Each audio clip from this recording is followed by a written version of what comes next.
Welcome everybody to our November board voting meeting. Let's get started with the pledge to the flag. I pledge allegiance To the flag of the United States of America and to the republic for which it stands, one nation, under God, indivisible, with liberty and justice for all.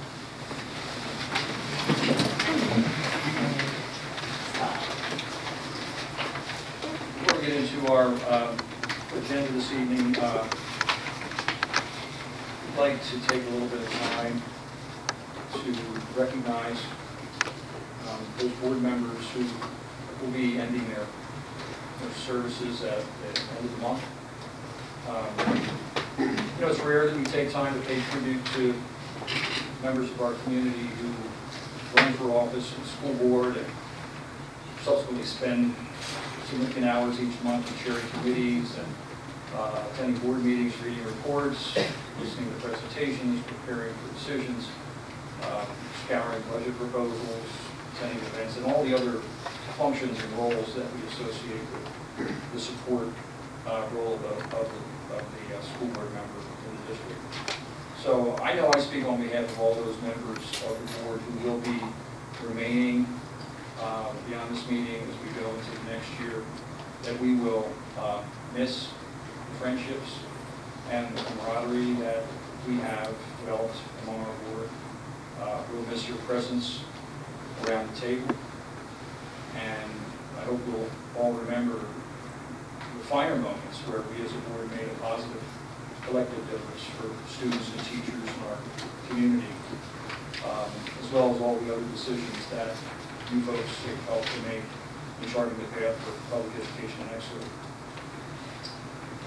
With the end of your service, those of you who remain on the board wish you peace and a Tuesday night that's free of encumbrance. So, with that, I'd like to ask Mrs. Pasha, Mr. Brady, Mr. Bell, would you please come to the podium with Dr. Phillips, and it's time to be recognized. Thank you, Dr. Hamburger. And I just want to add on behalf of the district, the students and the community, thanking you for all your thankless efforts, your hours spent bettering the students and the community. So first, we have an award for Mr. Jerry Giloff, as well as an Exeter pass, lifetime pass for all your efforts.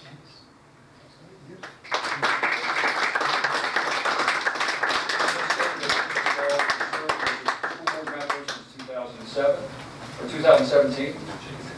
He's been the chairperson of our Business Functions Committee, chairperson of the, he's been on the Ad Hoc Transportation Committee, and he's also been a member of our Facilities Committee and our Legislative Liaison. So, and he's been a lot of fun to have on the board, and despite... For the most part. For the most part, yeah. But I think, it's been a pleasure, and I would invite you, Jerry, at this point, as we go through these presentations, to make any comments as we go. So, Jerry, is there anything you would like to comment on or say? I appreciate what everybody did. I appreciate the time that we spent doing the work that has to be done. I really did have an awful lot of fun.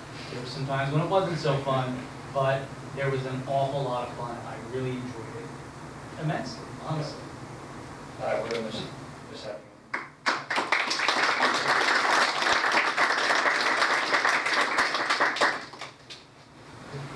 having him.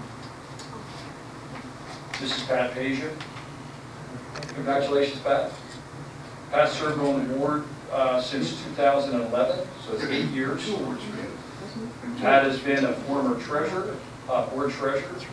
She's been the chairperson of our technology committee. She's been a member of the tax collection committee, and she's also receiving right now an 8-year award from PSBA.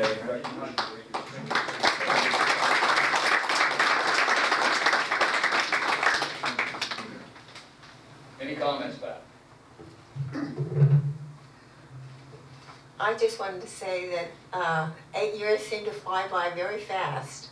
So those people that are on the board, I would suggest do term limits, don't get in there for 34 years, that's for sure. Like one member did, and then they had to get, they were not reelected. So know when your time is ended and do that. I have really enjoyed working to better the educational process that we have here in Exeter. That has been my whole goal, to do the best that I could for the students that come here to this school. I think we have a great school district. I think we have great teachers. I think we have a great administration. And I would hope that we continue working together as a board of 10 with the new board coming on. And I thank the citizens for voting for me, twice in a row. But when I started, I wanted term limits because I think that's very important. All right, so thank you, Exeter, and the students have been wonderful here. And I just was down at Jacksonville today, and I was speaking with the new principal there, and that's a great hire. I will say Dr. Phillips and Dr. Winters, they do a great job of hiring great people to work with our students here in Exeter. So thank you for the opportunity, Exeter Township, to get me on this board.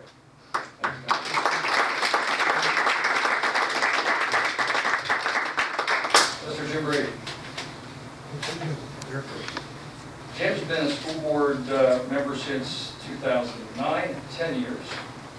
And he's the current board vice president. He's been chairperson of the facilities committee. He's been on our ad hoc transportation committee. He's been a member of both the personnel committee and the technology committee. And Jim, I'm sure we're missing a lot of things in those 10 years, but those are probably the more recent areas that you've been active. So we appreciate all the work that you've done. And I know the rest of us wish you well. Would you like to make a few comments? I have a few comments over there. When I sit down, I'll have it all memorized. Thank you. Thank you, Jim.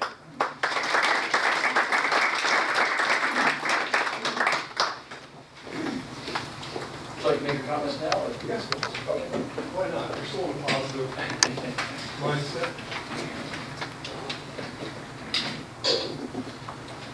Members of the community, board members, and administrators, I would like to thank you for the opportunity to serve on the Exeter Township School Board for almost 10 years. It has been an honor to represent the community and our students as I've undertaken the responsibility of being a school board director. Though I know I may have not always agreed with every decision or every individual that I have served with during my time on the board, I've always worked to do my best to serve our students and the community. When I first joined the board, I, like many other new directors, was overwhelmed with the amount of effort that is required to understand the unique challenges which a school board faces every time they make decisions. Through the guidance of fellow directors and explanation of Mrs. Guys, I was able to comprehend the intricacies of the budget and other various responsibilities which we have. I am thankful for all the help that I've received over the years. As a district, we have accomplished a few things during my tenure that I'm very proud of, and I'm glad I had the opportunity to serve with many during this time. We constructed the new Awadden Elementary School. We transitioned the administration building to the former Latch building, which we're in right now, saving approximately $1 million a year for the district. We moved the old school building that was located at the corner at Shelbourne and 562 when they did the state improvements to the road there. Reconstruction of safety improvements to our buildings to aid the protection of our students, which are our #1 asset. Physical plant improvements to our buildings, which are ongoing, which include LED lighting in our buildings, which will have a return on investment in a few years and will save on our impact and our global carbon footprint.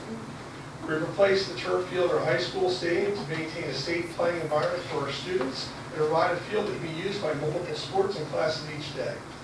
We are currently undergoing drainage improvements to our baseball field to allow for a safer environment at the field, to allow for proper drainage and for children and students to have a good time there. We've updated the softball fields to provide a playing environment for our ladies that is as good, if not better, than our boys have. We've updated our roof materials on all our buildings, provided over a decade of warranty protection of each building from this point going forward. We have new heating and cooling systems at Jacksonville Elementary and Junior High School, and flooring improvements in numerous buildings, and a sound system improvement in the high school auditorium for our band, choir, orchestra, plays, musical, and other groups and activities. During my time here, I've had the opportunity to negotiate 2 contracts with the teachers' unions to prevent strikes and provide for the continuation of quality education programs for our children. We've expanded kindergarten to full day, which I know Mrs. P. was very happy about. We maintain our performing and our graphic arts programs. We've improved our math program to provide opportunities to advanced mathematicians and our students to take Algebra 1-9 in high school in the 7th grade. This has allowed these students to undertake higher levels of mathematics in their schedules while in high school. We developed the STEM program in our high school, which is now all the way in our 5th and 6th grade. We created a 1-to-1 computer program where students from 5th through 12th grade now have a computer tablet to use for their coursework, and this program allows us to have a 21st century education environment to be developed in our classrooms. Education, as far as Stan stated, is a great equalizer. I believe all students should be provided opportunities to succeed and accomplish their goals. To achieve this, it is critical that there must be an efficient and equitable system in place to provide for the education of our children. Unfortunately, as we've seen over the past several years, the external forces have challenged us in our mission. From charter schools to teacher crisis, the financial stress in the system has placed the district in a challenging position. Fortunately, through the solid financial planning and advisement of Mrs. Geich and others, we have weathered the storm to date. As you look to the next and future budget cycles, the ability to offset costs while providing for the students' education will be a challenge. I believe that public service and volunteerism is something that we all are capable of participating in at some level. As I finish my time of service and this short talk, I would like to share a few quotes that relate to this board's mission, our teachers' charge, and our students' goals. Paul Smoser stated, education costs money, but then so does ignorance. Malcolm X was quoted as saying, education is the passport to the future, for tomorrow belongs to those prepared for it today. G.K. Chesterton noted that education is simply the soul of society as it passes from one generation to another. Nelson Mandela noted that education is the most powerful weapon which you can use to change the world. Mahatma Gandhi noted that man becomes great exactly in the degree in which he works for the welfare of his fellow men. And last, from Woodrow Wilson, you are not here merely to make a living. You are here to enable the world to live more amply, with greater vision, and with a finer spirit of hope and achievement. You're here to enrich the world. You impoverish yourself if you forget this environment. I thank you once again for everything. I thank you one and all for the opportunity to serve with you and to those members I was with previously.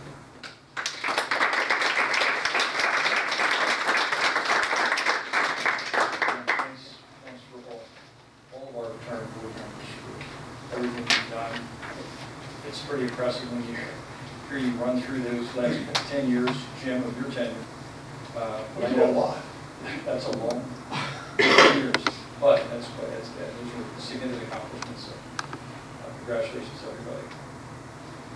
Okay, we're going to move on to our public comments portion of the agenda. This is an opportunity for folks in the audience to address the board on topics associated with items on the agenda or anything else that would be benefit of the board. Please indicate your name and your address. Just stand here, can you all hear me? If you can talk to the microphone, would be best. It's already on. Just say your name and where you're from or who you're from. Okay, my name is Deborah Francis, and I'm representing our union, which is the PA Joint Board Local 155. I work in food service. I'm here along with my co-workers to talk to you about our food service in Exeter and our union contract. We take pride in our job in serving the children each day. From the moment that we arrive at school, we are busy preparing, cooking, serving, and cleaning and sanitizing the kitchen for the next day's food service. We enjoy our jobs and enjoy the fact that we are busy throughout the day serving the children in our community. I've been in food service here at Exeter for 18 years. We are fortunate to have a dedicated team in our food service department that have many years of service in the district. Employee turnover is very low. If any coworkers were to get up here and speak, you would find a similar story. We live here, we've raised our children here, and in some cases our grandchildren are now being educated in the district also. We are Exeter, we work here. Our food service department takes our jobs and safety, very seriously. We have union members in the food service department in each school who are ServSafe certified. We follow these guidelines for general safety as well as to ensure the safety of many children who have food allergies. Their lives depend on our careful attention and the years of serving and getting to know our children in our schools. We are dedicated Exeter employees, and we deserve to earn living wages so that we can continue to serve all the children in Exeter. And we deserve to have a fair contract. We look forward to many more years serving the families in the district. We actually would like to invite the board to come to see our work. Come into our kitchens, see how we carefully coordinate system that we have to efficiently provide food service every day. We hope that when you see our dedicated efforts, you will support a fair contract. Thank you.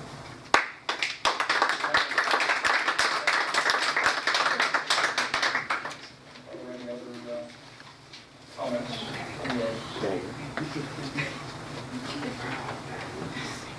Okay, we're going to move on to item 3 of the agenda. This is our program report. This evening we're going to be hearing from Dr. Miller and her administrative staff and special education and food services. Hello. You know me, I could talk forever for special education, but I will not. One thing, I don't know where Mrs. Peja went, but Mrs. Peja and I had a long relationship. Many people don't realize, I've said to my staff many times, residents here should send Mrs. Peja a Christmas card every year. She is a hawk with the budget and our expenses, and many times Mrs. Peja has been over at Ann's and over at the table out in their lobby area there, and I just happened to walk by and she's like, can you sit down please? We need to talk about special education costs.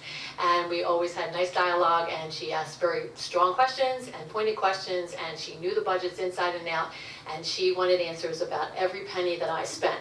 So I don't know if many of you knew she did that on a regular basis, but I am also a resident of Exeter, and I will send her a Christmas card this year because she is she was very, very good at keeping track of every penny that was spent in this district, and I'm sure Ann could attest to the same thing.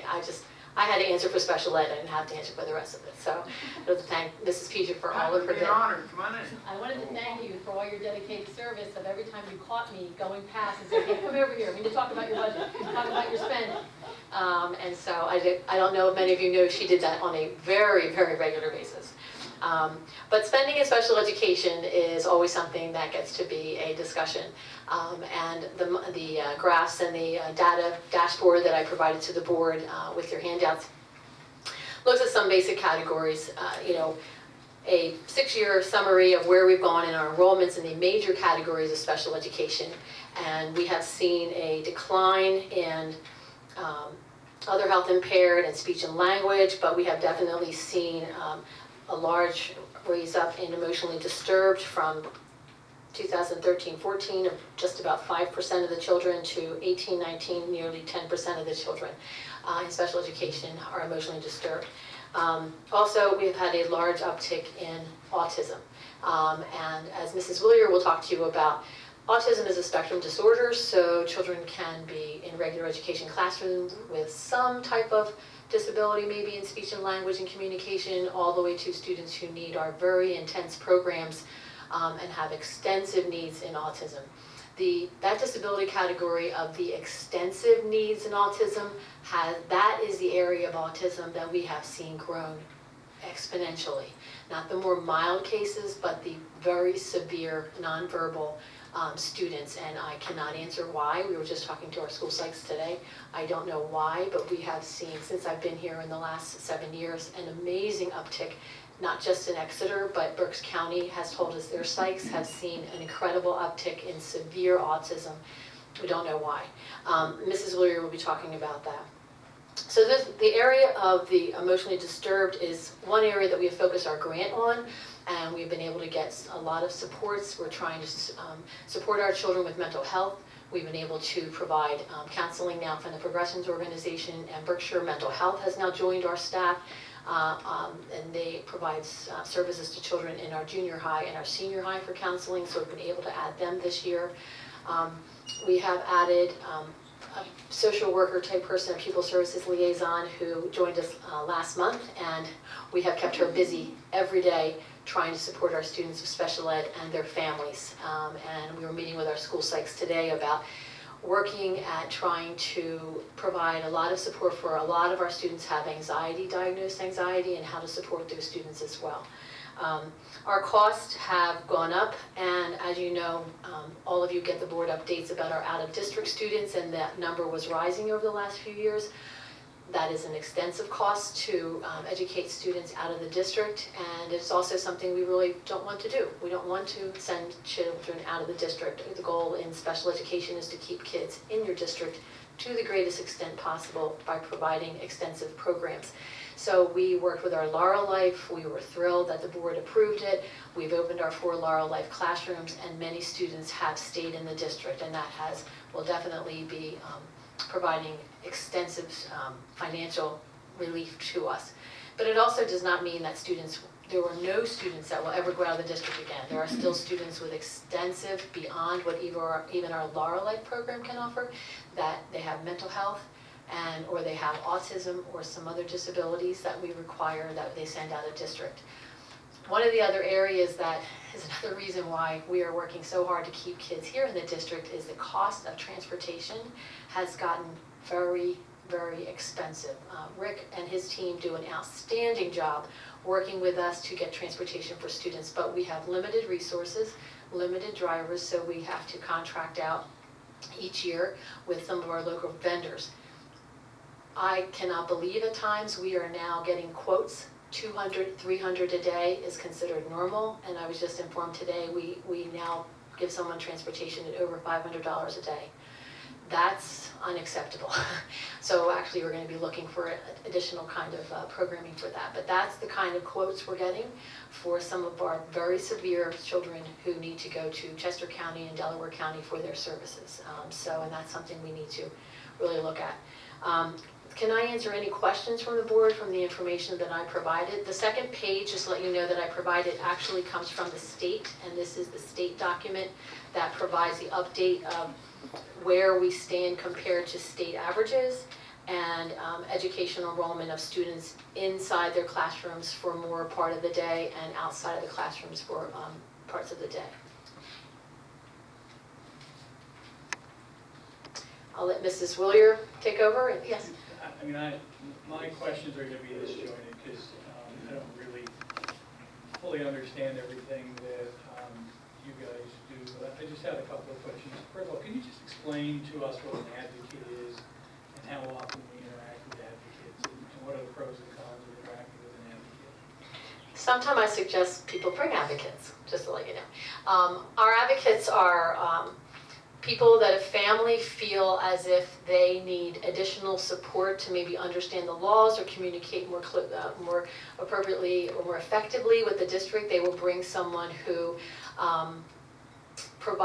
puts themselves out as, I'm an advocate for the district. Sometimes they are, for the family, sometimes they are connected with law firms, sometimes they are private, sometimes they are connected to the ARC, and they provide another set of ears, someone to explain to the parent maybe what we're saying. Many times advocates have worked very much in tandem with us, and we get along with them very well because they understand what we're offering. Exeter is known amongst the advocates in our county as being a district for kids, and we will do what we need to do for kids. So a lot of times the advocates, after they get to know us, will sit at the meeting and tell the parent, yes, Mrs. Willier is giving you the best thing in the world, or Ms. Broadhead is, or Dr. Miller is, this is a great program for your student, or this is appropriate for your students. So we get along very well with our advocates, and we have had an uptick, haven't we? Yes, since the McAndrews Law Firm disbanded, right? The most, just to answer your question, the McAndrews Law Firm was one of the major family law firms in the area that we're aware of, and they disbanded, and a lot of their lawyers went to start their own companies from what we gather, and they do a lot of advertising. So, they get people out there to come to our meetings. Do you see that somebody who uses an advocate in effect, and this is going to sound awful the way I ask it, but I'm gonna ask you from a financial perspective, do you see them getting more money out of the school district because they have an advocate? We don't offer programs based on whether there's an advocate or not. We offer programs based on the need of the student and what we think is best for the student. So at times they may be working with a law firm, so if they want to get into a settlement, sometimes I think that's why we've seen a bit of an uptick in our settlements, because the McAndrews law firm has disbanded and there's more advocates coming. So I think it can result in more settlements, but as far as what we offer and what we think is the right thing for students does not get determined if an advocate's there or not. Do you ever deal, or do we deal with kids, because some of the kids, particularly who might be autistic, are also very smart. I mean, lots of kids are. Mhm. So they have what they call these twice exceptional learners. Yes. Are we seeing more of those in the district? Can you explain what they are? And are we seeing more of those? And are there a different set of requirements for people who are considered twice exceptional versus? There's not different sets of requirements, they fall under two categories. So someone who's twice exceptional who might be under autism was similar to a student we used to say Asperger's. That was taken out of the DSM-5, so Asperger's, but we still say Asperger's, was typically a student who has more of the social kind of language needs, but their academics are very strong. As an example, I knew an Asperger's student a couple years ago who received a 5 on the calculus level B for the AP. Like, who does that? Maybe some of you are great mathematicians, but he was a brilliant young man, but definitely was impacted by Asperger's syndrome when it came to social communication. So he benefited immensely from the speech and language that he received because he was in all of his regular classes and honors classes and so forth. So you qualify under IDEA for speech and language and under the Asperger's syndrome, so you qualify and get an IEP under Chapter 14. But then you also, if you have a gifted IQ, you qualify under Pennsylvania laws for Chapter 16 and you have a GIEP. Because they changed the rules a couple years ago, those two documents are combined. And so the goals for the gifted student are also on the IEP, and then the parent would approve them. Thank you. Thanks for explaining that. Do you see a more intensive IEPs being created, and do we believe that we have appropriate staffing in the classroom to support those students with IEPs? We seem to have a need for more supports that has really had quite an uptick over the last 2 years with students with extensive behaviors that need supports in the classroom, so we need to hire supports. There's also an additional need, not necessarily for students with IEPs, but we actually have 3 agency people, personal care assistants. This has been the highest year we've had so far. 3 children with extensive medical needs that are, well, one's chronic, 2 are more temporary, who we need to have someone in, like one child we need someone here all year. Another student in 1st grade has to have a hip replacement. She needs someone to help her with the wheelchair and all kinds of things for quite a few months as she's recovering. So we provide those services, but our students as we're bringing more and more students back, and our goal is to keep more students here with autism and mental retardation and intellectual disability and multi-disabilities.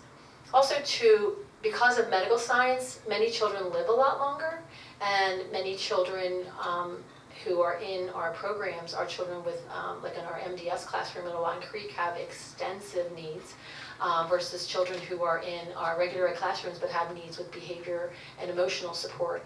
And all of these children the teachers really need support people in the room. They can't run a classroom and maintain extensive behavior plans at the same time.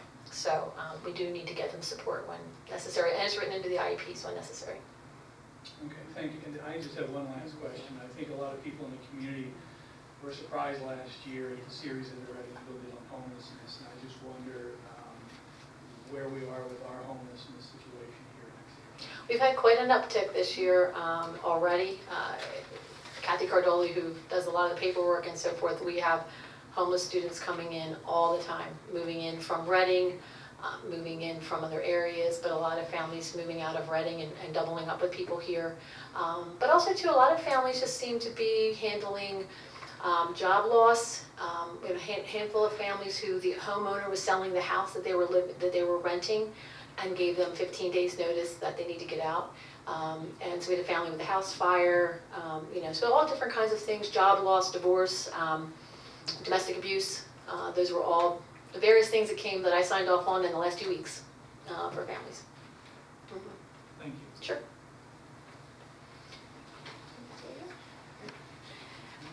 Hello, everyone. I just wanted to highlight some of our autistic support services that we have within the district. So the new statistics worldwide, we're identifying 1 in every 59 children with autism. And in the United States, it's 1 in every 6 children. So those are very alarming statistics. In our district, 12% of our students, which is roughly 88% of the special education population, receive special education services under that disability category. 3 years ago, we started the Patent Autism Initiative through the state. It's a free program.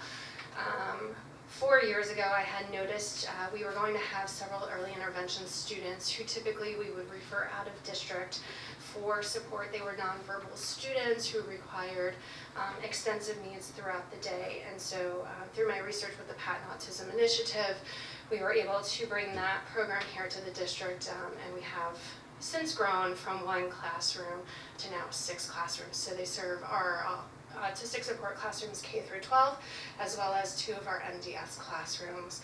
About 10 students are immersed into the program full-time throughout the day. These are students that we typically would have to send out of district. As I had mentioned, the average out-of-district cost per student is around $75,000 for a program. So to be able to keep those students here within our district and not have to average in the transportation cost has been a really good opportunity for the families and the students as well as our community. So some of the benefits to the students are that they're in their neighborhood school districts or within our own school district accessing our district programming. The students are able to be part of their home communities, make meaningful connections with peers, and then participate in local community-based instruction drills. So, any questions on autism and the initiative and how that's growing? I already know what this is, yes. No, I just wanted to I'll highlight. kind of highlight to the community, the board, that things are always changing with students. Got an email this afternoon from Vicki about some early intervention. We may need another VB class. Correct. So early intervention has been growing. It is great that we are identifying students earlier and earlier before they are getting to school age. So prior to this afternoon, when I sent Ann an email to indicate that we may need to add another teacher for VB programming, I thought we had it figured out. I knew of 3 students coming in with significant needs that would be appropriate, at least at this point, for the classroom at Jackson Wald, and we had space. With those 3 kids plus the 3 that I just was emailed this week, we are now looking at potentially maximum capacity. The one variable that can change is that in early intervention, if a student is 5, they can remain in extra school year if their parents choose to do so, and so they have an age of beginner program within the IU. So I will have a better idea at the end of February. We have transition meetings in the beginning of February with the IU, so I get a list of all the students who are eligible to transition. We meet one-on-one with families, and then we start our process of enrollment and who's going to enroll. So it does look like we are running out of room in our current program and may need to expand. And that wasn't part of the preliminary budget numbers, so you Yes. could be looking at another 150 to 100 to 200,000 in staff. Right. So Staffing and program, second. because there's program costs as well. Yes. Okay. Yeah, just a comment that I had, that was, I started out as a school psychologist in 1980, and the autism rate was 1 in 5,000. And what was the ratio you mentioned?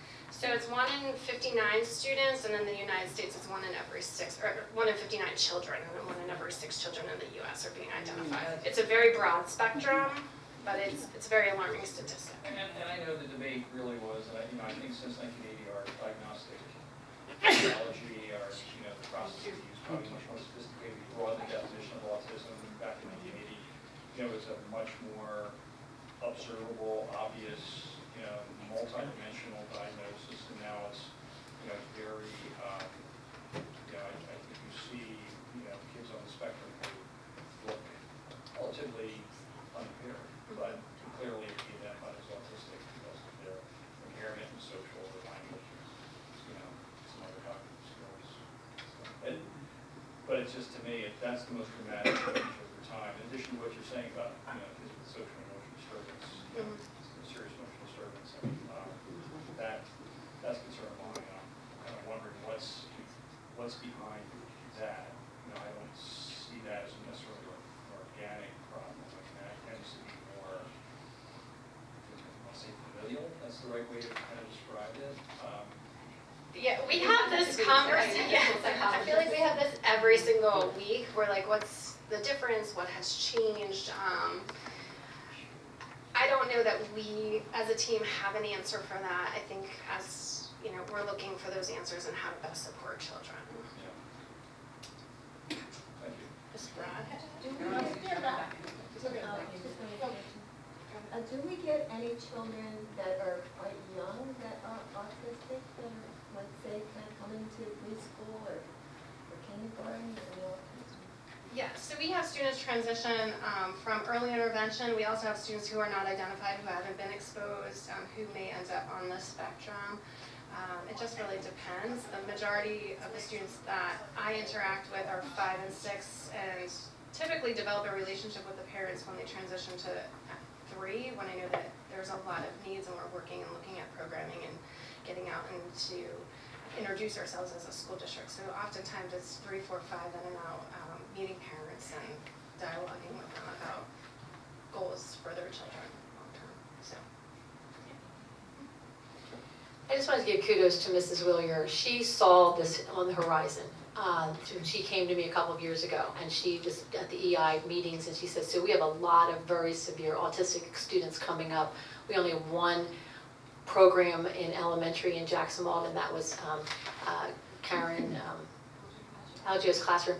And I would say that was for more moderately impacted students, and we ran that classroom for years appropriately and were able to meet the need. And Mrs. Willier saw this on the horizon and said, we are having these students coming up out of EI, and we need to get working on with BB and the patent program. And I think the savings she talked about and the future savings is because she saw it on the horizon. She said, let's get started on it, and she really was the impetus to push for this, and I really wanted to applaud her for that, because she's the one who told me today at a meeting, she said, so I just got another email about 3 more severely autistic students. I said, you better let Ann know. I said, Ann loves it when we say, take out this number, but she doesn't like the surprises. So we just found out, and Mrs. Willier just said every time she's getting an email now, it's severe autism, a BB class kind of student, and we're only allowed to have 8 students in the class. So we may end up taking the number out, but we just found out today that we probably should put the number in. I'm just updating everybody on our Laurel Life classrooms for this school year. So we opened the school year with 4 classrooms, 2 elementary and 2 in our secondary buildings. We started the school year returning 11 students from out-of-district placements to start in those classrooms, 3 at the elementary level and 8 at the secondary level. We also added 8 students who were in the district already, who without these classrooms most likely would have needed out-of-district placements to start the school year. And that was 5 at the elementary and 3 at the secondary level. So we started the school year with 19 students between the 4 classrooms, and since the start of the school year, we've added 10 more. We still do have some space in our classrooms, but it's been growing quickly. Right now, we are at a total of 26 kids across the district between all 4 classrooms. There's 5 at the K2 level, 6 at the 3 to 5, 4 in 6 through 8, and 14 at 9th through 12th grade. So, and Dr. Miller touched on before the transportation costs that we faced for some of these students that were out of district. and their average tuition runs between $30,000 to $50,000 depending on placement. So definitely have seen a need for this, and our classrooms are definitely growing. Any questions on our Laurel Life classrooms? So how many students we have out of Out of district, there are 17 current students out of district. Some of those students have autism needs that can't be met in our VB classrooms, and some of them have behavioral needs that they need more structured settings. Of those 17, those are students that we've placed. That doesn't include students who might be in a court-ordered placement or hospitalized. Right now, it looks like we have 6 of those 17 exiting at the end of this year, so that will help drop those numbers a little bit. So then you do sometimes get the students to go back into the regular classroom in the system? Yes, yeah, and actually, there's a few of our out-of-district students that we're trying to figure out plans to transition them back at some point, hopefully this school year. How has Laurel Life's staffing or turnover been, and how would you characterize their interaction with you guys and the leadership in the schools that they're in? There's definitely been some turnover this year. We are now fully staffed in all 4 of the classrooms. There was definitely a period of time where we were not this year. But I think we've been working closely with their administration to work on those new hires and what does support look like for those students in the interim. Having some of their regional behavior coaches come in to provide that extra staffing to those classrooms so that they had the 3 full staff that they needed. So we've been working with them, we've been meeting with them pretty regularly, and trying to, as we see issues come up, develop plans to kind of hit them while we can. Do you see, because I know you do go and visit other places where we have students outplaced, can you see any discernible improvement in the student? Is this better for the kids? Is it, are they progressing quicker? I mean, what's your sort of tool of assessment so far, and where do you think you are? I think our students that have come back are definitely being challenged academically, as well as being back into the buildings, which is definitely something that we wanted to strive for. We want our students to remain here as much as possible within the district, and being able to have them in these classrooms allows us to program academically to make sure that they're challenged as well. So I think that's definitely been a benefit for it that we don't always see. Out-of-district placements are trying to program for students from many different districts from different counties, so they do the best that they can to meet the state standards of what they need to, but it's not our own curriculum or our own standards that we're kind of measuring against. So.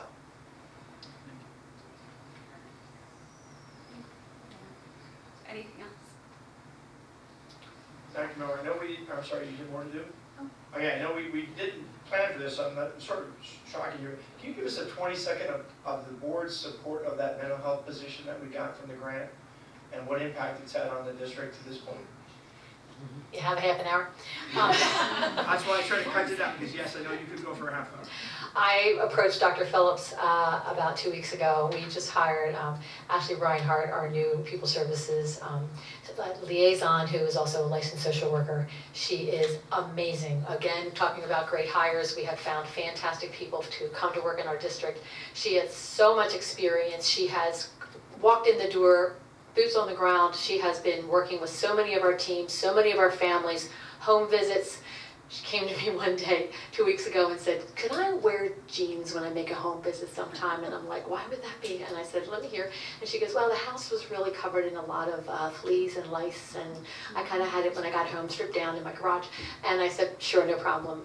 She is a go-getter. She's made home visits after home visits, working on our students with mental health, helping them get their programming going with their doctors, with their therapists, with their medication, helping families getting their access cards started or transitioned between counties, which has been a big issue. She has direct lines over to children and youth and the county agency. She has been working with our attendance issues and helped with a family who a student was not showing up in Jacksonwald. She made several home visits, calls to the family.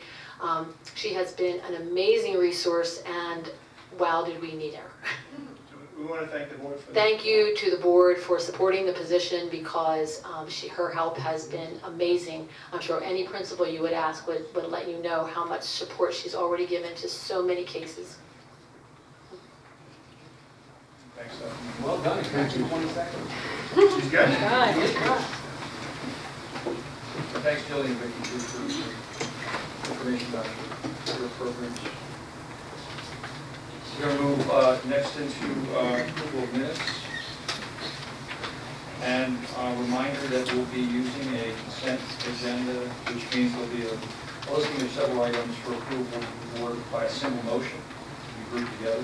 So if any board member feels compelled to, or feels a need to pull one out for further discussion or a dissenting vote, feel free to stop the process and certainly accommodate that.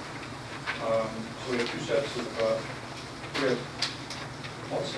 two sets of minutes, I'm sorry. We've got the October 8th workshop meeting, October 15th voting meeting. I suggest the board approve the minutes from last month. Second. Any discussion? All in favor say aye. Aye. Opposed? Motion carries. Item 5, Treasurer's Report. It's recommended that the Board of School Directors approve the reports and payments as listed in the agenda. Second. Any discussion? All in favor say aye. Aye. Any opposed? Motion carries. Board policy. We've got several policies, policies 1 through 8. They're listed for the first reading. And then we've got several, looks like we've got several that are marked for deletion. And we have the very first policy is marked for second reading, and that's on the initial report. We just pulled number 8 out for further discussion. Okay. So we'll be recommending the board accept recommendations to approve policies 1 through 13, and those that are for second reading, either for second reading, for first reading, or deletion. With the 8 to 15. Any discussion? All in favor say aye. Aye. Any opposed? The motion carries. It's recommended the board approve policy 702.1 memorials for the first reading. We have a motion and a second. Any discussion? So I'll just, we had a little bit of discussion on this, and I do think there's value in the school district establishing some policy for memorials, the same way we established policy for mental health. It in effect create a framework for conversation. The only thing that I would like to make sure with the policy is that we engage any of the stakeholders within the district to review the policy, particularly either the Alumni Association or the Exeter Community Education Foundation, so that we can have their perspective as it when it comes to raising money and sometimes the expectations that donors might have when they commit to making a contribution to an organization. A little bit of background on this. You know, I know that the guidance counselors brought this to our attention maybe a month or so ago, but this had been a policy that was in the making for a couple of years, and I think it was important because organizations like the National Association of School Psychologists recommend that districts have policies just for this reason. You know, the death of a student can be very traumatizing, not only for students but families and the community, and to have a sort of organized, methodical, consistent process for how we deal with that is really essential. I think that's the essence of this policy. I think in this policy too, there's also a listing of what we consider to be acceptable activities that would reflect memorials and those that are unacceptable. And I know there's been some debate about whether or not things like permanent markers or statuary or plaques and those sort of things are appropriate. And I think from what I've seen, it looks like there are arguments that can be made on either side. And I think the argument that we've heard from let's say, the fundraising point of view is that having a tangible memorial of some form of permanent tangible memorial is an incentive or recognition of a contribution of money. And then the flip side of that, from what I understand, is that permanent markers and memorials and plaques and those sort of things are not necessarily things that can be acquired equitably among the whole population of students. And that's the other argument I think that I've heard, particularly from the administration at the high school and the guidance counselors. So we've looked at 4 policies from 4 districts, and there are definitely a wide range of policies that reflect, a lot of different preferences among those communities. So I think this is whatever I think is suitable. I don't know whether there's an absolute wrong or right answer here. And I think there'd be some flexibility and some willingness to make changes in the existing draft contingent upon how folks feel about it. So we have a month to look at it.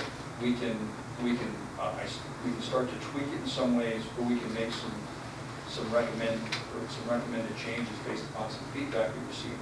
I guess it would be good to hear some feedback and maybe some preferences of what people feel would be appropriate for modifications to the policy as it currently exists. Mr. Evans. So I wrote down some things here, and I'll try and be quick about it, but I just also wanted to say, I think in compliment to us and as a group, that I think that there was a lot of work done on the board's and then the administration's end in thinking deeply about the policy. I can't remember the last policy that we had. I don't think there has been one while I've been on the board where we exchanged different periodical newsletters and publications for thinking about this. So I just wanted to say that I thought that probably everybody who has a position at this point is probably informed by something. And I think that's really notable during the process. So, the death of anyone is one of the rawest human experiences that we all must grapple with. This has become especially true and more difficult in the passing of a young man or woman. The memorial policy is here to try and set out a framework within which the district acts to respond to these events as an institution. The memorial policy captures much of the counsel that exists on this matter, such as channeling the desire to outpour support on the community and family into positive and beneficial actions, such as blood drives or remembrance events. I'm thankful for the work that's been done here, and I appreciate the work that's going to be done going forward.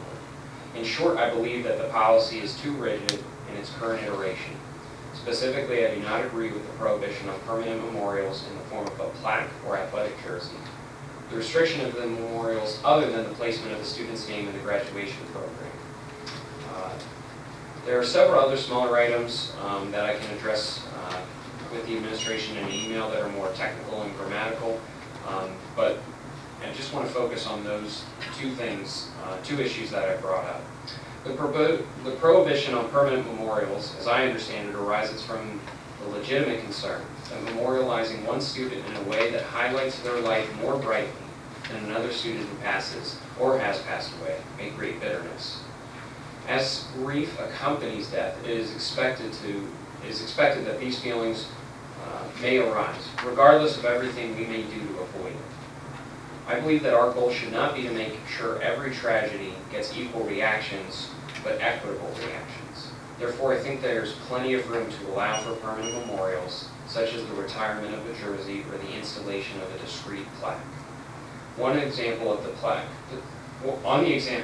plaque specifically, I do believe that it would be appropriate for the district to establish some form of a value statement that states something to the effect of, any permanent memorial fixture must serve to venerate a facet of good character and must be approved by the building principal. This statement serves to focus the family into a memorial that uplifts not only the peers of the student who passed away, but also the generations of students that will walk by that plaque every day in the future, but have no connection to that student. The second concern that I have with the policy is the restriction on celebratory or memorialization procedures or programs at graduation. other than denoting the student in the graduation program. The only exception to this that's given in the policy at this point is that if the student had completed all the requirements for graduation, their parents may go on stage to accept their diploma. I believe that this is too rigid. Every situation where a student death occurs will be different from the last, and removing one of the most natural places, in my opinion, for memorializing a loved one who never got to walk across the stage at graduation removes an obvious outlet for the emotions that our students will have to work through in the various periods of grief. In conclusion, the diversity of these situations, from the cause of death to the involvement of the student had in any of our buildings, will make each tragedy unique. I think the two suggestions that I have made here, are ways to give the district greater flexibility to respond to the desires of our school community and the families of the students. There are no perfect solutions to how we respond in a time like this, so we should tailor a policy to allow for more room to work with it.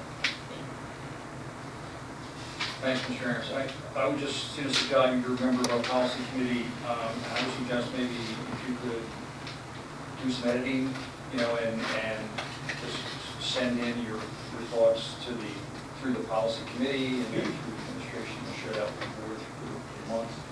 And I think the administration needs to look at that too, in terms of getting some feedback. I mean, I think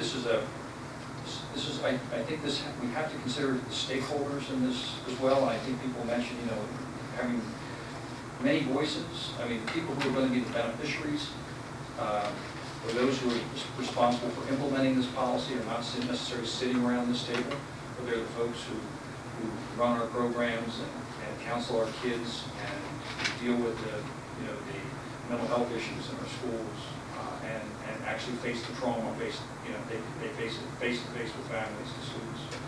So people like our principals and our counselors and our psychologists and our other supervisors, I think, really need to have that input, and I believe that we should do everything we can, and whenever we can, to try to respect and honor the place where they're coming from, which is a place not only of direct involvement in this, but also recognizing their experience in this area may be a little deeper, maybe a little bit broader than what we have to offer as a board. So I tend to try whenever possible to kind of increase to what our staff has to say, because I think they're the ones that probably know as much as anybody else on this topic and have the most to win or lose with the correct policy.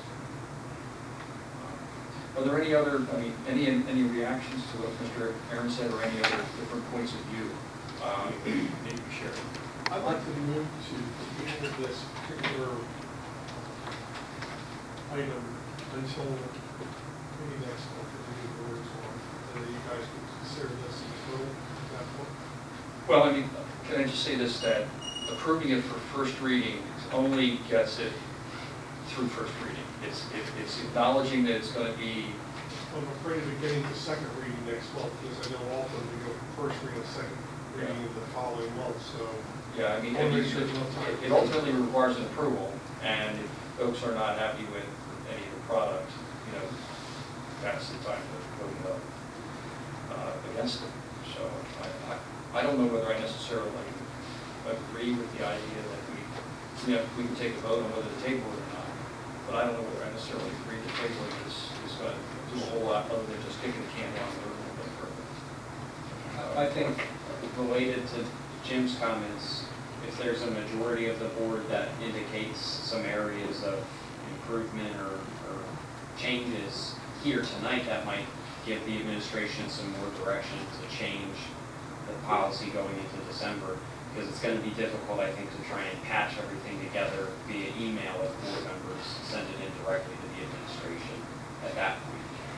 And I think that this is one of the more, I'm trying to think of the right word. We're all a little bit more interested in this one, so I wouldn't want to delay it. So a no vote, because we don't pass it in December and then have to start again in January. Yeah, it just does delay things, and they'll be delayed anyway. Then you have substantial changes, it will have to revert back to first reading. Yeah, and that's true. I mean, a policy that is modified after first reading is generally subjected to another first reading. So it doesn't necessarily have to go to second reading next time through if we're proposing significant changes. Are there any other comments or any other thoughts that people want to express? Michelle, you look like you do. Mrs. Stratton. Some things kind of tie in with what Mr. Aaron said, but under graduation ceremony, I was part of the student forum, and one of the things that students had mentioned is an idea that is not on here. Not saying that we need to do it or not do it, I just wanted to throw it out there, and that was leaving a chair empty for that student. So their name is in the program, but they also have a spot that's left open. So just kind of wanted to bring that up because I thought that was nice that the students thought of that idea, and I think that just might be something we want to consider. My other thought was when I look at acceptable memorial activities, other than the brick, there's nothing under there that is permanent. And I'm assuming that we're trying to stay away from permanent things. But if I was looking at it from a family perspective, I would want something permanent. So to me, I feel like we should try and find a compromise there, something that is permanent that gives them what, that might make them feel better or that might be more accommodating to their needs. But again, something that we approve. I like that the brick is on there. And the other thing I believe that's missing is the bench. That's an option, Mr. Lynn? Right? Yes. Yes. So I feel like that's something that should be added in there also. That will be another item that they could do. And then my only other maybe crazy thought was, maybe if we had a memorial wall of some type, and that we could just kind of add on to it, so we wouldn't have, a brick here and a bench here and a plaque here and a statue here and a tree here, but we had one spot where it was equal. Everyone got the same thing. That way there's, one person isn't looking more important or, I don't know the right words to use, but you're just making a little out there. So those are my thoughts. Not sure how to implement any of them, but one good vote is that. Dr. Miller, you were part of the administrative team that came up with the policy. Do you have any thoughts about permanent memorials? It's an interesting reading. The fact that you guys done this, we've had for 2 years, for a year we've been working on this, and we looked at many school districts' policies. I totally agree with you, Dr. Hemberger, that it really does seem to be community specific. Each one has some nuances that seem to be very much driven by what their community wanted. So I think that's a highlight to remember. The permanent memorials from doing my reading seem to be more that it became part of the school district's onus to maintain those, maintain a tree, maintain a bench. Everything is down the road. So, maintaining gardens. And so most of the recommendations were that districts get away from things that they are then responsible to maintain. Because moving forward, who knows what would happen, things have to be moved, additions get put on, benches get moved, trees have to get trimmed or moved or cut down or whatever. And the recommendation is that more permanent, except for like a brick or a memorial wall, was something that was advised that you kind of stay away from. Yeah, my question about memorials too, is there anything permanent, is who is responsible for designing it, purchasing it, installing it, and maintaining it? And do we take any responsibility at all? For instance, if student A gets a memorial, and student B comes along, and there is no memorial that comes from that third-party source, is that fair? What message does that say about valuing all students? So I think that was that's behind part the of guidance the counselors. I think that was behind why the guidance counselors have really, they've seen several cases. Mrs. Freeze wasn't able to make it tonight. I'd asked her to come and really give her perspective. Maybe she can come next week. But she really has seen inequities in memorializing people and students, and she really wanted us to look at trying to make things equitable in the memorial process and in the donation process, because she has seen things become inequitable. And as I had shared before, because we are now, the world is changing, we're doing students who go to school online, students who are out of district, and so a student may not even be very well known by the community in the school, but maybe they passed away, and they're a BDA student, or they're a student that does all their work online. Their life is not less valued because they maybe weren't too well known or popular. And so if their parent had come to us and said they wanted a memorial, or several students, we have some kind of tragedy where several students are killed simultaneously in horrible car accidents, which occurs. The equity between how one student is memorialized versus another can then come into play. And this is what school districts have always had to kind of sort through as these things happen. But I kind of go back to what you said, Dr. Hamburger. It definitely seems that from everything we've looked at is very community specific, and what the school board and community really want to put into their policies is what is appropriate. Yeah, and I would contend the school board is part of that process. That's what I mean. And the as school well as board, board is a big part of that because you're the ones that need to have a final voice in how it's going to be laid out. Thank you. Any other comments regarding the policy? I just would like to say something. I just have a hard time saying that we would not put up a plaque for a student who passed away when we maintain and put up an academic Hall of Fame wall and a sports Hall of Fame wall, and we're able to maintain that for years, and that we couldn't put up a plaque for one student who passed away, or more than one, however many we need. I just, when a student passes away, this is their home, this is their activities, this is where the core of what they are at that moment. This is where it is. So to not recognize them in that place, that's really hard for me to take. I just want to say that when I was in elementary school at Jacksonwald, we had a student pass away. We actually paraded through the cemetery and passed her grave, all of us together. It was very heartbreaking as a student there at the time. And I know that I went to Jacksonwald to meet Ms. Musser this summer, and that plaque was still there, and I thought about her, and I thought about that day, and I think that anything a parent would ask for is a memory. Thank you. Any other comments? Dr. McClellan. Well, I just want to know how we're going to make sure that every family or every student is recognized in a similar kind of way. Like a student who gets a plaque with another student who didn't have money, family didn't have money. How are we gonna guarantee that every student is treated equitably and fairly? Here's a plan. If somebody passed away, I would contact that family and ask them, would you like a plaque in our school? I wouldn't say, you need to give me anything. I would just say, would you like this memorial in our school? Maybe they'll say no. Maybe they'll say, no, that's not what we would like.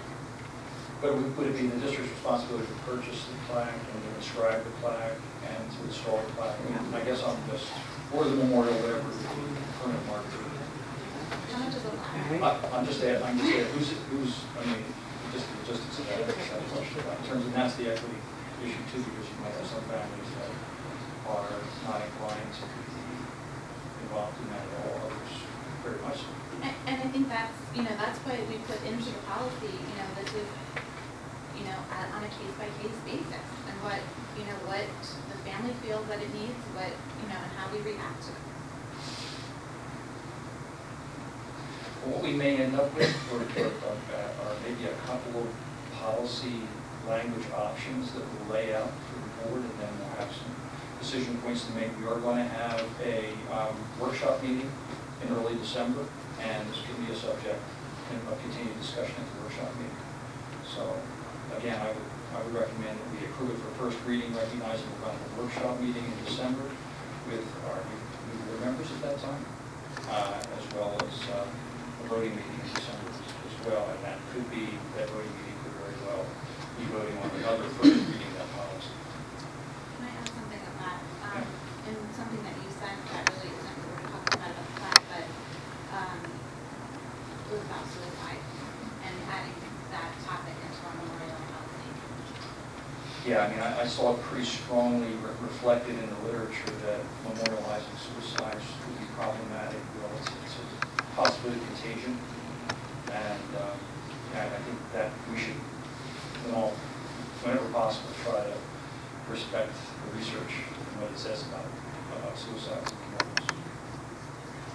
I do want to offer a dissenting view on that. You know, I completely understand the contagion effect.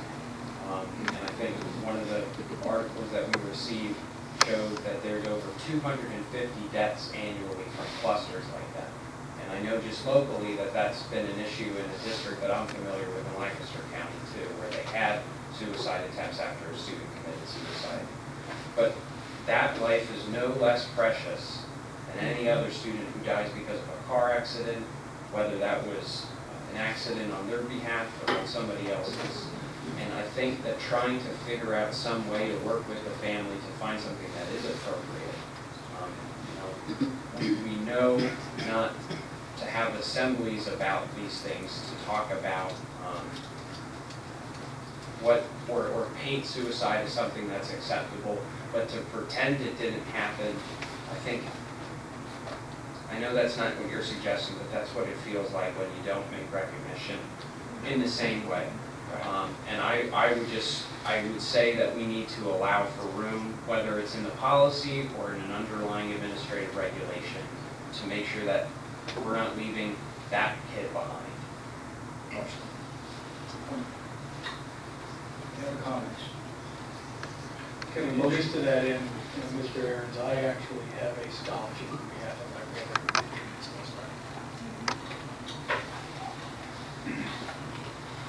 Any other comments? Okay, we're going to follow up on the motion. We have a motion and a second to approve the first reading. All in favor, say aye. Aye. Any opposed? Motion carries. And I will get a copy tomorrow sent to ECF, and we'll make associations to get their feedback as well. I want to thank Mr. Van for being here too and helping us through the process here. Okay, we're going to move on to business functions. Mr. Dole. Tonight we'll be voting on items 2 through 5, and I'd like to hold back one on the suggestion of Mr. Second. Any discussion? All in favor, say aye. Aye. Any opposed? The motion carries.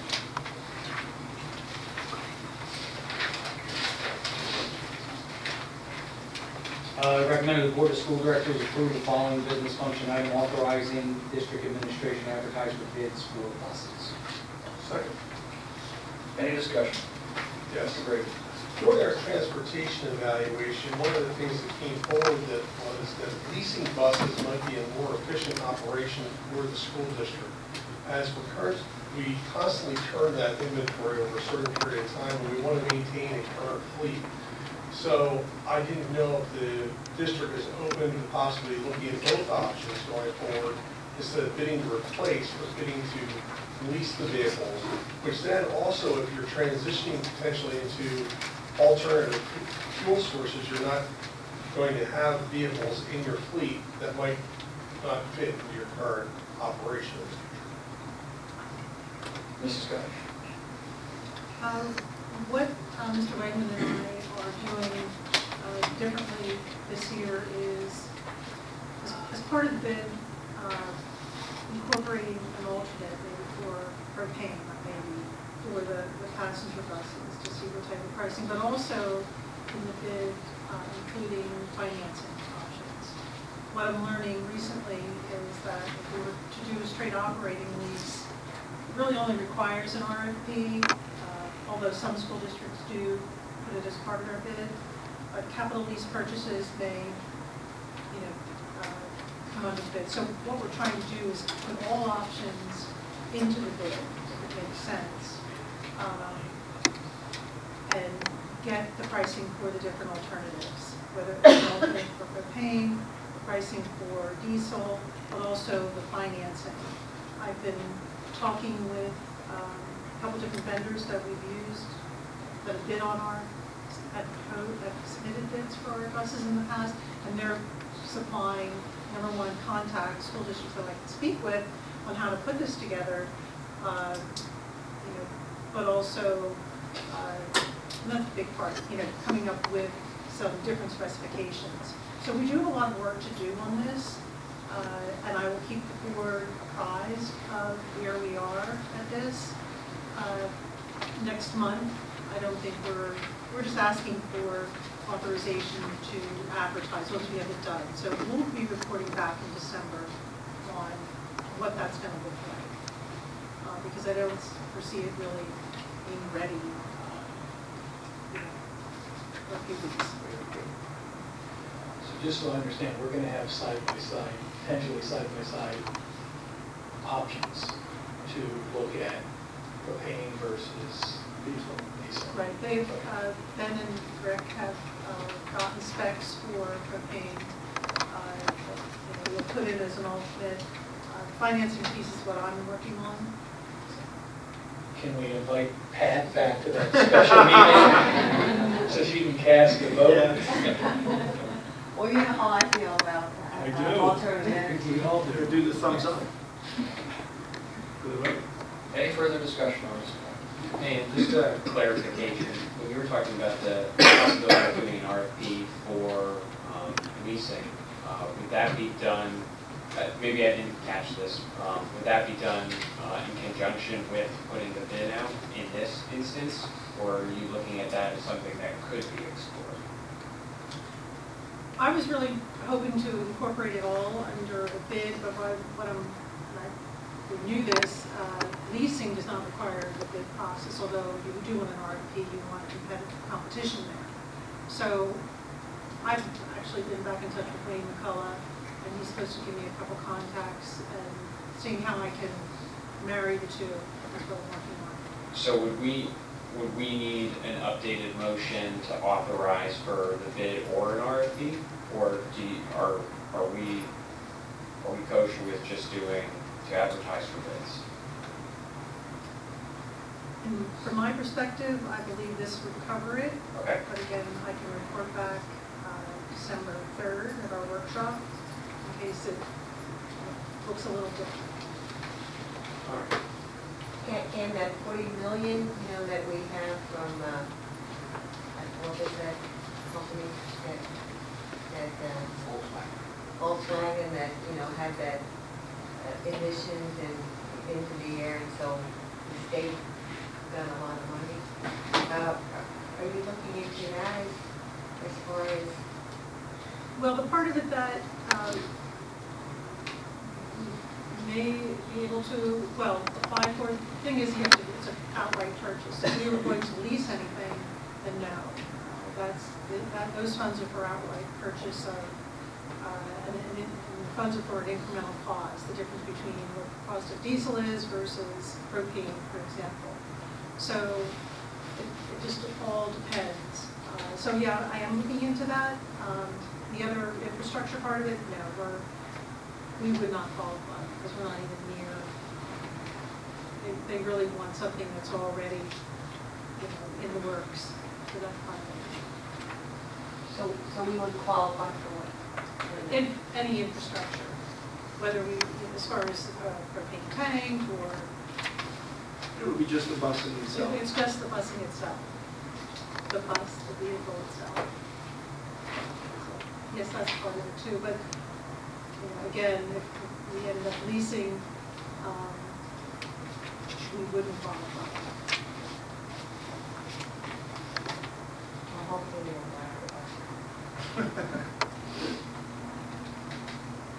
Any further discussion? All in favor, say aye. Aye. Any opposed? Motion carries. Personnel Committee, Mr. Buchanan. Thank you, Dr. Hamburger. It is recommended the Board of School Directors approve to ratify the following personnel items. Number 1, appointments. Number 2, change of status. Number 3, leave of absence. Number 4, course request. And number 5, staff conferences. Any discussion?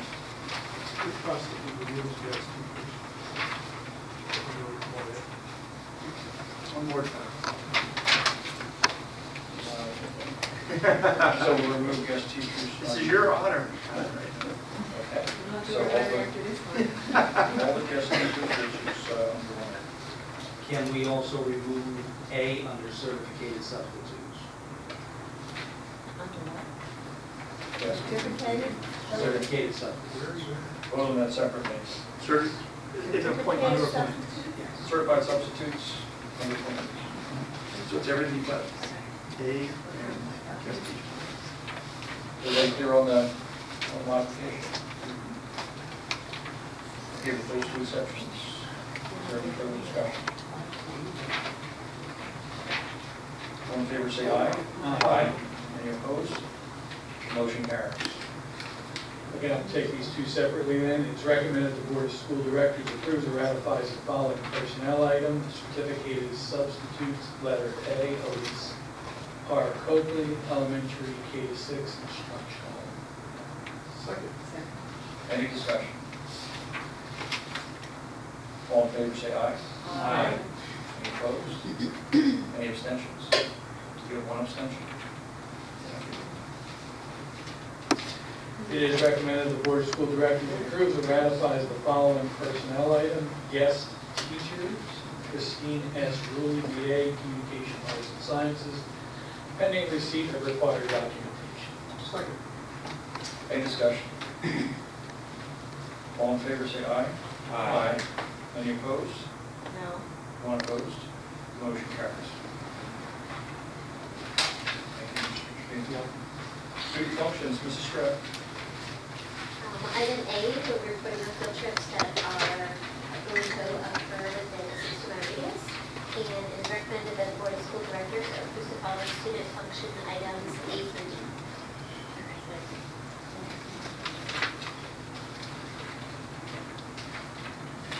You're second.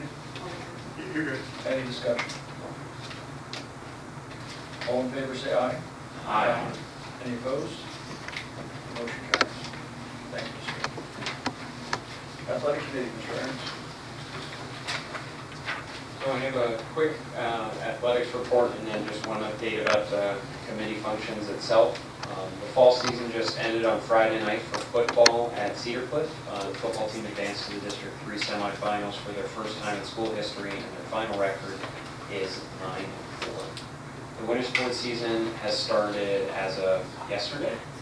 We have boys and girls basketball, swimming, diving, indoor track, wrestling, and bowling this winter. And on a special note, I spoke to Matt Ashcroft this morning, who's the new head boys basketball coach, and very excited to start really getting into some of their practices, and they're going through tryouts right now. The first contest for the winter will be on Friday, December 6th. Swimming will host Central Dauphin, and we will host a boys and girls basketball tournament tip-off tournament that weekend, and wrestling will be at Cumberland Valley. On a quick note about the committee, there will probably be a meeting forthcoming, either under my chairmanship or somebody else's, to discuss insurance policies and practices related to extracurricular activities. I sent an email this morning to administrators asking for some follow-up on some of the outstanding items that we have. And once we have some of those in place, we'll probably be moving forward with a public meeting that we'll have probably either in late November or more likely, I think at this point, December or January. That's it. Thanks, Mr. Evans. Curriculum Committee, Dr. McClellan. Curriculum Committee met last Tuesday on November 12th. Dr. Winters gave updates to the Virtual Academy program. There are currently 42 students, 11 are full-time from the Anyone Virtual Academy, and 31 students are taking one course online. They talked to us about the future plans, that is to add courses to the junior high course schedule, and to have our teachers start to build courses in Schoology rather than using Ingenuity. And they're going to start with the Keystone Tutor courses of algebra, English, and biology. Ms. Wallet presented the short-term math action steps, which was attached to the minutes from the meeting. So that outlines all of the areas that they're going to work to try to improve. And she's going to take a more in-depth look at the math program by talking to teachers, when she gets in the buildings, talking to teachers, students, parents, and see what other further steps need to be taken in order to improve the math program and increase our scores. So our next meeting is December 3rd for our reorganization meeting. At that meeting, Mr. Campbell and his team will be presenting some information on the AP program. Thank you, Dr. McClellan. Facilities Committee, Mr. Brady. On October 23rd, we had our last facilities committee meeting. At that time, we discussed the improvements happening at the boys baseball field, and the drainage improvements were underway. They were waiting for new seating. Hopefully that has been It has finished. been finished. And the other item that was discussed that evening was where to go with the bus facility now that it's time to keep our busing in the house. And we left it as an open item to be discussed by future boards. And that is the end of my report. Thank you, Mr. Brady. Personnel Committee, Mr. Trevino.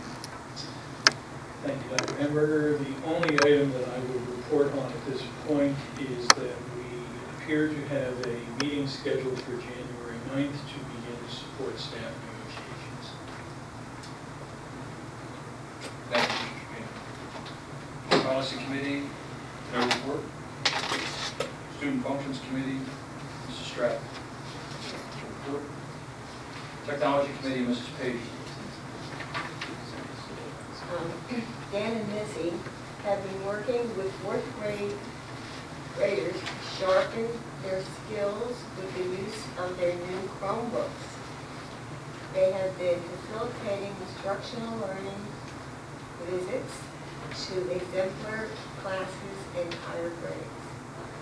They continue to support and implement the use of online instructional resources, including new digital textbooks to further our district goals as we're trying to move from, textbooks to digital textbooks. Not textbooks, but digital learning. We have been working to train different groups of staff in the use of the new data warehouse solution, on-hand schools. Teachers were trained during the October in-service, and groups like counselors, gifted, and psychologists have received time with our trainer. We have been working in all the buildings to implement an updated security camera solution. With Sue Miller, we are evaluating the use of Act 44 grant funding to assist with implementing additional security solutions. E-rate year 2019 network equipment has still not arrived. We anticipate the arrival before winter break and plan to deploy the new equipment at that time. That's the end of my technology. Thank you, Mrs. Page. Exeter Community Ed Foundation, Mrs. Wilson. ECF is pleased at the turnout for the Exeter's first Dream Girls Dream Day STEM program. Mrs. Alex Dunkelberger did a great job organizing this first-time event for Berks County for 125 Berks County girls in grades 5 through 8, in addition to the 5 companies presenting. Following the event, ECF received a $1,000 donation in honor of one of the presenters, a 2001 Exeter graduate who flew from Atlanta to present to the students. Mrs. Dunkelberger is elated at this donation as it provides funding for additional Dream Day events. Since last month's voting meeting, ECF has received $3,000 in EITC money. This donation is made by Riverview Bank. Thank you, Riverview. Current total of ECF dollars raised for EITC is $4,400 for the school year. We have a few additional requests pending for this year, and last year we raised $11,500 for EITC dollars. ECF is in the process of accepting a $10,000 donation from the Dawson family in memory of Kylie and Garrett Dawson for the photography club. This donation also comes with the family's commitment to provide a more modest yearly donation to replenish supplies for the photography club. This donation is being made by the family from funds donated to the Memorial GoFundMe account. A check was received last week from East Penn Manufacturing /DECA on behalf of the Brigham Family Foundation for $1,500 towards 2019-2020 student music trip transportation. Our thanks to East Penn, DECA, and the Brigham Family Foundation for their support of music at Exeter. Thank you, Mrs. Wilson. BCTC, Joint Operating Committee, Capital Planning. Just have a couple of things. We met October 23rd at Ole campus. You've received the JOC meeting briefs in your packet last week, so we refer to that for more details. I just want to mention the Pennsylvania Ready Index data came out a few weeks ago, and it had some inaccuracies. For example, there were attendance errors, and it wasn't just the BCPC, but there were other districts that also had errors. So they're working with PDE to try to correct that data.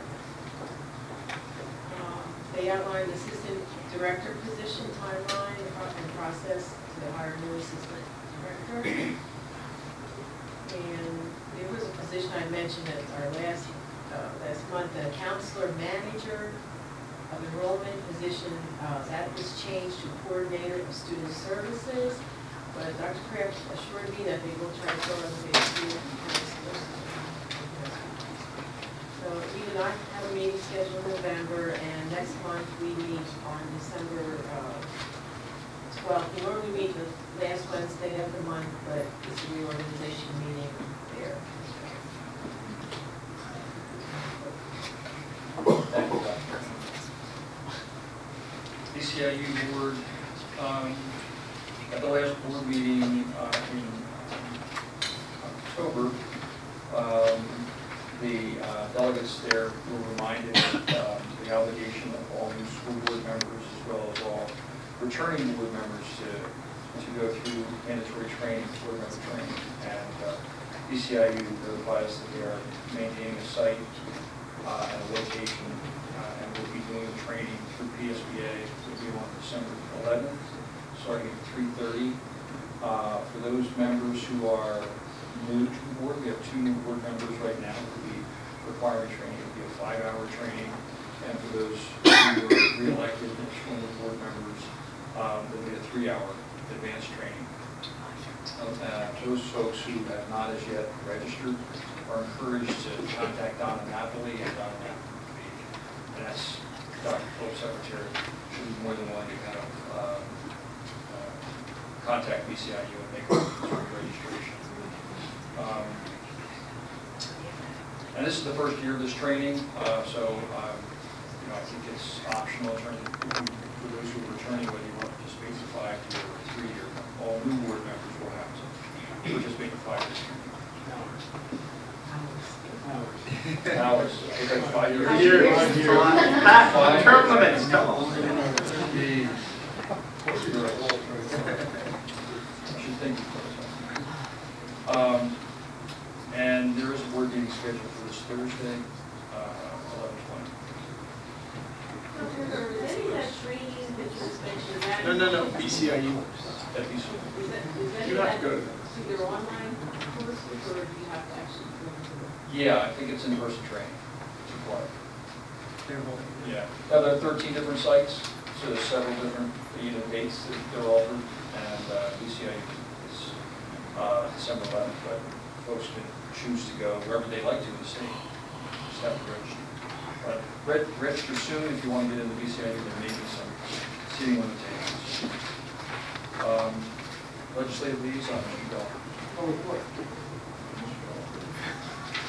Township Borough Liaison, Mr. King. Yes, thank you. I had breakfast this morning with Vincent Biancone, who is the Exeter Township Supervisor. He shared with me some plans that are being developed by the Exeter Police Traffic Unit to address traffic at both the high school and the junior high. And we have to have some further discussion on that because I learned today that they're looking to have this discussion in public at the December 9th Township Supervisors meeting. So Dr. Hamburger and I spoke a little bit about this morning. We should talk about that. Yep, and Chief Morris will be here tomorrow he attends our administrative meetings, so I'm sure we'll be discussing that. Thank you, Mr. Trujillo. Superintendent's report, Dr. Phillips. Thank you, Dr. Hamburger. On November 14th, which was Thursday, a senior citizens breakfast was held at the junior high school prior to a showing of the Frozen Junior play put on by our junior high students. An amazing event for all that were there. I know the ladies in the back, every time I go in the buildings, you guys are always happy seeing me come in. You're very nice and you smile and you tolerate me. But I just want to give a special thank you to Marianne McCann and Laura Wyke for putting on the breakfast. It was kind of short notice. But the senior citizens enjoyed it immensely. We also had our kindergartners from across the district at the play. It was hard to figure out what the senior citizens enjoyed more of the play or being next to the kindergarten students and watching their reactions. And for everyone that was there, and I'd seen Frozen a long time ago, but when the girls sang the Let It Snow and all the kindergartners joined in, it was pretty amazing. So great day for all. As Mr. Aaron said, our winter sports are beginning. But again, just an acknowledgement of how successful the fall sports were. On Thursday, November 21st, which is 2 days from tonight, we will have our first of 6 budget meetings, 6 o'clock at Rifton. We will be discussing the K-6 budget for all those that are interested to attend. We would hope to get a huge turnout. And then we will have each budget item after that. Another quick little note, winter weather is just around the corner. We will be getting those early phone calls for Paralink, as well as you can go to the various TV stations that carries our school district for 2 and 3 hour delays, as well as closings. I know everyone enjoys those 3 hour delays, we'll see how they go. A little late on this one because we had the way it came in and with the way the meetings came out. But we had 2 of our students recognized as winners of a bus safety poster contest.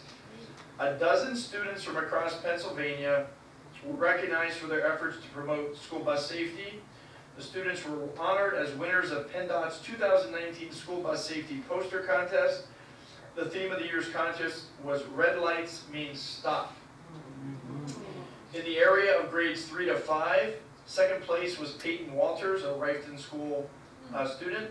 Third place was Leland Mazzo, also a Rifton student. This year's winners, and again, 2 out of those students were ours, out of the 12, were chosen for more than 1,000 student entries. Wow. So again, the Exeter Excellence in Arts shows up again. That is my report. Thank you. Dr. Phillips, can I ask you, since you brought it up, where are we as far as outfitting the rest of our buses with the stop line cameras? They are all outfitted, I understand. They are. I know we had the big kickoff, if you will, here, and we had, Ben gave the report that, showed how we caught people, things like that. I don't know any numbers to this point of other offenders, so to speak, but we are out there on every bus and they're live. Right, I listen to the radio every day, and at least once a day, a driver reports to Ben.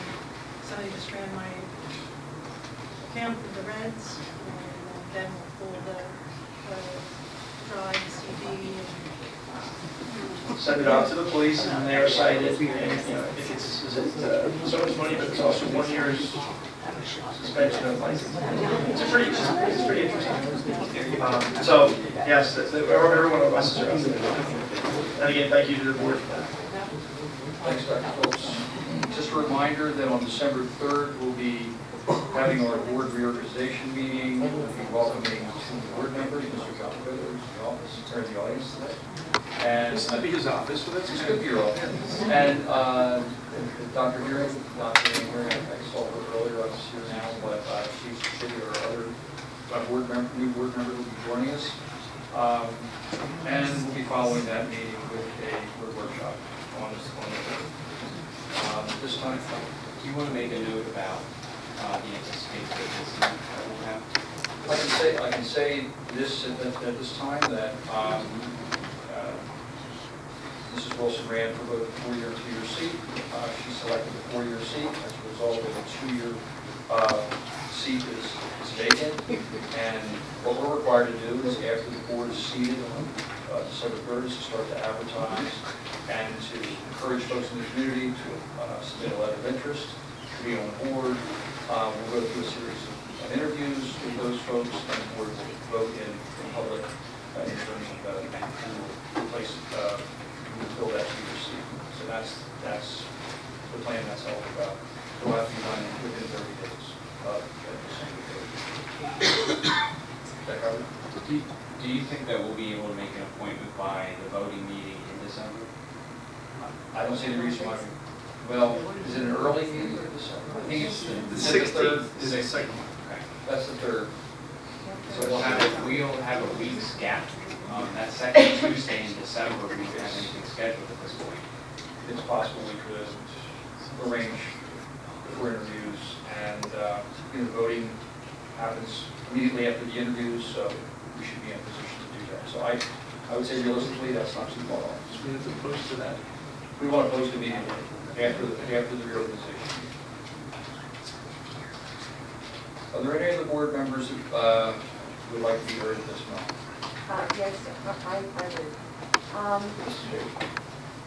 I heard that we have a new person that's in charge of the food services. And I spoke to someone today about this, and they said they're using a lot of plastic, like plastic spoons and all that business, and knives and forks. And I don't know that people who don't know about plastic, but it takes like 100 years for it to decompose. So I would hope, I know Dr. Henberger, you and I are on the same page with this. I hope that they would have, and also with the styrofoam is, when you have boxes and you have styrofoam, that's also good for the environment. I would hope that the new service person that just got hired for this would, get on the stick and maybe, I think we do have silverware down there, don't we, that they used to have and plates and things that, I mean, they can use paper plates, that's fine, that disintegrates a lot faster, but this business of having all this plastic is very, very bad for the environment, and somebody with like water bottles, they're bad. You see them, they're out there, they should be out, and we shouldn't have them even in our place. Yeah, I know when we went through the interview process with the candidate, she was very aware of some of the options, and those concerns were addressed. Right. So I think at least they'll be given some consideration. I mean, obviously, things like cost factor in, but we have to think of the cost in the broader sense is what's the cost of the environment. So she'll be bringing that forward to the board. Great, thank you. I appreciate that. And I know the environment appreciates it too. Just so you know, I did my water bottle. Well, you see, this is my water bottle. Any other board members who would like to be heard this time? I'll accept the motion for adjournment. So moved.